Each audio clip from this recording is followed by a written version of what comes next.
У цесным узаемадзеянні з сельскімі выканаўчымі камітэтамі, супрацоўнікамі міліцыі падчас правядзення аперацыі МАК было выяўлена 14 месцаў прарастання наркоўтрымліваючых раслін агульнай плошчай звыш 30 тысяч квадратных метраў. Знішчана амаль 3 тоны такіх раслін, з якіх большая частка дзікарастучы мак і канапля. Таксама з незаконнага абароту канфіскавана звыш 50 кілаграмаў марыхуаны.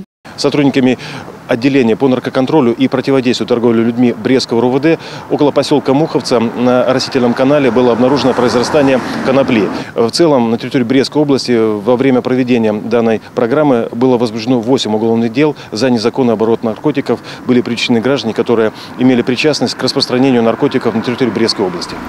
Супрацоўнікі праваахоўных органаў нагадваюць, што за вырошчванне ці выраб наркатычных сродкаў без мэты збыту наступае адміністрацыйная адказнасць. Калі з мэтай атрымання даходаў крымінальная на тэрмін да 3 гадоў.